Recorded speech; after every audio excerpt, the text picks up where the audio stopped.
Lights, camera, create! Welcome to Tavern Chat with your host, Dave the Bard. Grab a drink, have a seat, and let's have a chat. Welcome to the show, ladies and gentlemen. My lovely guest for this episode is a brand new creator on the scene, or maybe a long-time creator looking for some fresh new perspective. Welcome to the show, you! Yeah, that You're my guest. It's glad to have you. I'm so excited to hear your journey. I'm so excited to hear about how you've been creating and how you've been exploring the world of content creation. But I'm not a talk show host. That's a little silly. Maybe sometime in the future, but not right now. But what was that all about? Why am I introducing it like that? Well, usually, when you see talk show hosts, mostly like late night guys, they're bringing on famous celebrities and actors and people of great personality, never may, and getting to hear about what's going on in their life, what projects are they working on, what acting they've been doing, how they brought up, and I kind of figured that there was an interesting connection there with acting. I may have mentioned recently on stream or potentially even on Twitter that I've actually been taking workshops for voiceover. It's been a lot of fun. I've been loving to work with different actors that have been spending a lot of time in the industry and have actually managed to leave behind their own journey for people to look to and try to understand and just try to glean some kind of knowledge from it. I had one recently that was video games, and it was awesome, and I loved being a little silly weirdo named Filbert. Good times. But I was thinking about the lessons and tricks that they presented one day while I was at work, and something came to mind that I wanted to really explore. And it was just the idea that content creation is very similar to acting. Just becoming a content creator and at least those initial steps, some of the obstacles of becoming a creator, a successful creator with a decent enough following, is similar to how an actor is brought up. And I wanted to explore that a little bit.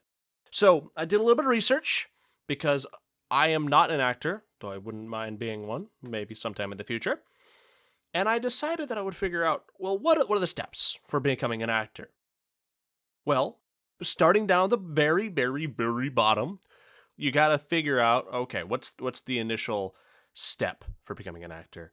And for most, it would be to enroll in a class, because you have no idea what you're doing. You don't really know what's going on with acting. You might have some idea, but it's probably just the stuff that you did back in like kindergarten where you were dressed up as a tomato and saying that I'm a tomato. Maybe. And after a little bit of time spending some time in class, getting some of the basics down, you decide to join a drama group, something like a theater troupe, as you go around and do shows, learning how to act against other people, being able to create these weird little characters. So now you have a little bit of experience, you have a little bit of knowledge. Now let's try to get into more practical. Now you try to look into the industry, the wider screen, the eagle eye view of what this industry is really all about and all of the different pieces that are going on. Sure, you might not fully get it immediately, but you want to get a better sense of what you might be getting yourself into. If you were to try to step up your game from the local theater acting troupe that goes around a little bit to one of the guys that's maybe a background character in a Marvel movie. You never know. One of the next steps is kind of considering your location, because not every big box office super mega million movie is going to be made in your little small town. Sometimes you have to go to where the opportunity is. Sometimes you have to move to Los Angeles or to New York, wherever those places are. And then you want to start building up your own image. And as you are getting into these places, you're beginning to enter a massive sea of actors and creatives, all that want to get their face known. So you need to make sure that you are also well presentable and making sure that you're getting your headshots, your pictures all set, and getting your demo reel all set up. And then if that all goes well, maybe you'll try to get an agent. Maybe you'll try to get someone that can represent you and start getting your name out to the big studios so that you can finally be a part of the cool things. And then you'll start finally getting your applications out, because now that you've made yourself well known enough, now you have a little bit of an in, you'll start to really get it going. And that's why acting is hard, because it takes so long for you to get big. For the most part, you're probably going to be helping out with college projects or small indie group film things. It's never going to be the big project right now, immediately. Almost never. Pretty much impossible. Doable, just impossible, And while that all sounds fine and dandy, how the hell does that connect to being a content creator? I mean, you're not going up against, thousands and thousands of other people.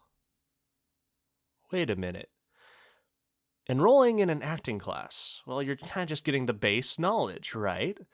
Well, for most content creators, you were kind of interested in the idea of making content, so maybe you'll take a little bit of time to make a few interesting videos, not something super great, but something that you find interesting, something that you just want to get your foot in the door, right?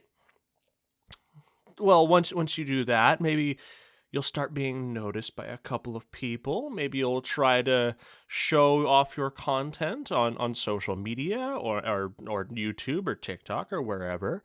And then you'll start finding other creators. You'll be able to join a group of people that are also working on growing and learning new skills, learning new techniques.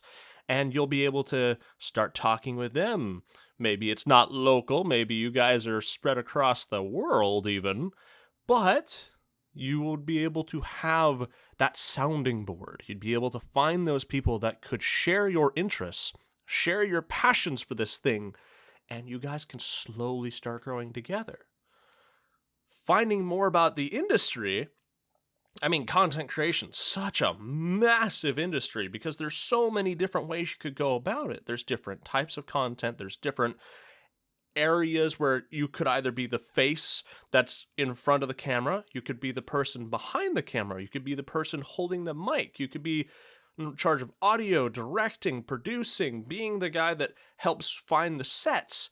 You could be the researcher. There are a lot of different areas that you could be exploring. There's so much to learn.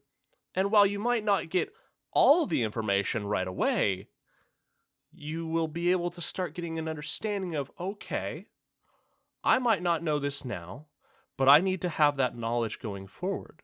Or I need to find someone that has that knowledge and be able to consult with them. And maybe I can learn something and be able to consult for them.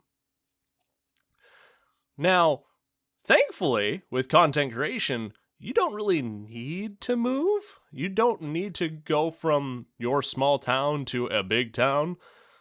Realistically, thanks to the amazingness that is the internet, you can really be anywhere. And honestly, having areas that are more conducive to your style of content is the goal. You don't need to be somewhere big. If you wanted to be someone that focused on, let's say, airsoft guns, you don't want to be in a big city with a massive apartment. You want to be kind of out into the countryside a little bit. Have enough space that you are far enough away from other people so that when you swing around a gun and say, check out this, this, and this, people don't think you're trying to rob someone. Probably hasn't happened, but I definitely stay on the safe side. And then there's, well, maybe technically you could look into moving across the country if there were, say, a content house where you get a bunch of creators all together into one space and you're able to make content together IRL. There have definitely been a number of these that have succeeded, but I think that's a different topic for another day. And trust me, I have some opinions on that, and we'll definitely get into that sometime in the future. Let me know if you want to hear that sooner rather than later. I could also talk about orgs, but that's besides the point. As you are building up your content, as you're building and understanding more about content creation and all the different little steps that you have to go through, you begin to build a name for yourself as you're creating more and building and having a larger audience. You want to be recognizable. You want to be seen in the ocean of other content creators. There's so many of you, you gotta be unique, or at least as unique as you can be. So coming up with some branding, getting logos, taking some nice pictures of yourself. Now, you could either get a professional photographer to take those pictures, or you could grab a camera that you have lying around and make sure you have some decent audio and or decent lighting. You don't need to take a video, but being able to get these nice pictures of yourself and post them, and now you look like this. Or you could get an artist on Fiverr or one of your buddies that knows how to draw real good and send them $20 and say, hey, can you help me out, please? I will say the idea of getting an agent for a content creator is a little weird, but it can relate still. Having an agent and having to apply for acting roles, technically you've been doing the work the entire time. Your content's growing. There are some, what's it called? Multi-channel network, MCNs, that exist where you have some of the bigger names and you just have this massive network where you're able to work with other large groups, other large channels. That is something that I don't really have a whole lot of knowledge on and wouldn't mind having a conversation about it with someone that does. But for the moment, I don't really see too much of a benefit, especially if you're a smaller creator.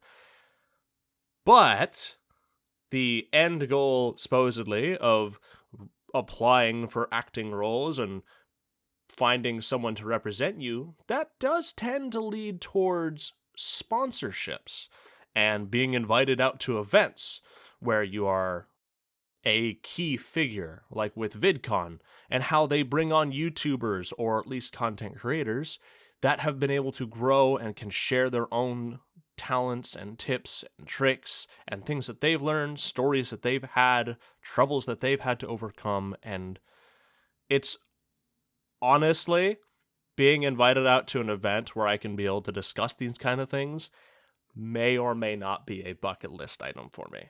Just saying. Maybe that's a little bit too far out. Maybe that'll never happen, but it is a goal sometime way down in the future because I love to be able to talk about things that I'm super passionate about. But when it comes down to it, everyone that attempts to follow a creative career path, from the content creators that speak at those big events or the big movie stars that walk the red carpet, to the young men and women taking their first class or attending their first workshop, we all have walked similar paths. We've all had to handle similar challenges. Taking a good look around the creative space shows that a lot of incredible people have spent a lot of time, money, and energy to grow and become a big name in their industry. And still, despite their personal investment, they have been forced, for one reason or another, to divert from their chosen path to one with less creative freedom, one with more security, or one that will take some more time to come back from. It can be very difficult to stay motivated when even they, who we deem to be some of the greats, are forced to change paths. That doesn't necessarily mean that they can't return to their original path, though. One of my favorite quotes that inspires me to keep trying and learning, despite all the obstacles that have come my way, comes from one of the greatest movies about cooking of all time, Ratatouille. You probably already know it. The quote is, "Not everyone can become a great artist, but a great artist can come from anywhere."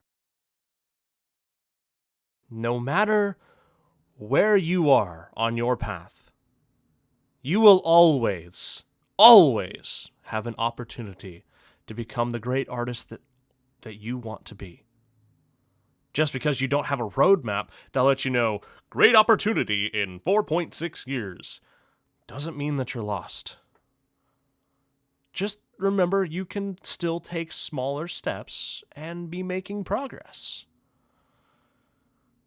You want to take your time with your journey and never forget to enjoy what you're doing. I want to leave you with this. During a recent voiceover workshop, the teacher told us to write something down, and I think you should write it down as well. Whether you're wanting to act or create content or explore any creative outlet, remember this line.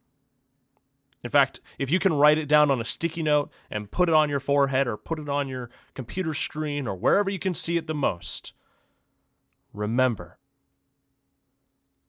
I have permission to play. When you are worried about doing things right, or you realize you may be taking things a little bit too seriously in life, just remember that being creative should be freeing. You're allowed to be expressive and have fun. You have permission to play. Now, go create. Thank you so much for listening. If you want to have a chat, reach out to me on Twitter @DaveTheBard_, or leave a comment over on YouTube. Have a lovely day, make sure to tip your waiters and waitresses, and I'll talk to you next time on Tavern Chat. And scene!